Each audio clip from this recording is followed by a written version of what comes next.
Bonjour à tous. Aujourd'hui, travaillez, car la nuit vient. Les œuvres que le Père m'a donné d'accomplir, ces mêmes œuvres que je fais, témoignent de moi que c'est le Père qui m'a envoyé. Jean 5 au verset 36. Les signes des temps s'accomplissent tout autour de nous et nous montrent que la fin de toute chose est proche. Une ferveur intense devrait prendre possession de nous. Nos énergies endormies devraient être réveillées par des efforts persévérants. Des ouvriers consacrés devraient pénétrer dans le champ et aller de l'avant avec discernement, préparant la voie au roi, obtenant des victoires et en de nouveaux lieux.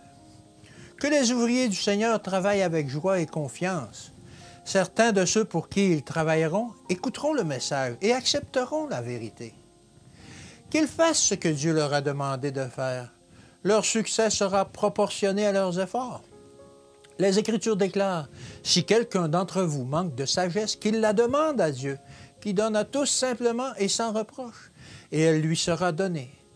Mais qu'il demande avec foi, sans douter, car celui qui doute est semblable au flot de la mer, agité par le vent et poussé d'un côté à l'autre.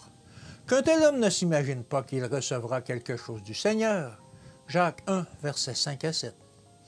Comme il est étrange que ceux qui possèdent la lumière de la vérité, depuis tant d'années, ne l'aient pas transmise aux endroits obscurs de la terre. Le monde entier est bouleversé.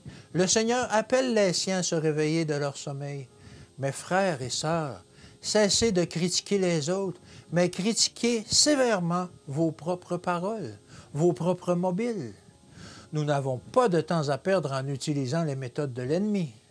L'envie, la malveillance, la haine, l'incrédulité, qui ont poussé en plantes vivaces dans le jardin de l'âme. Ils doivent être arrachés et jetés, puis remplacés par l'amour, la patience, la longanimité, l'amabilité, la bienveillance, la sensibilité, l'humilité. Alors que les gens du monde se font une idole de l'argent et y mettent leur confiance, le Seigneur, dans sa providence, a suscité un trésor et l'a mis à la portée de tous. Il a donné à son peuple l'occasion d'offrir à leurs amis et voisins, ainsi qu'aux étrangers, un livre, les paraboles de Jésus, contenant les précieuses leçons du Christ. Le Christ a confié à son Église une tâche sacrée dont l'accomplissement réclame à chaque pas le renoncement à soi-même.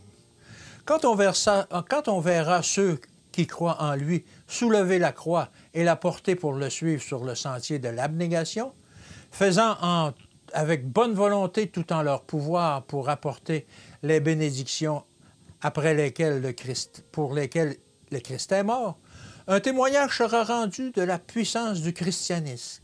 Et dans les cœurs de beaucoup d'incroyants, jaillira une foi en celui qui a donné sa vie afin d'arracher un monde coupable à la perdition éternelle.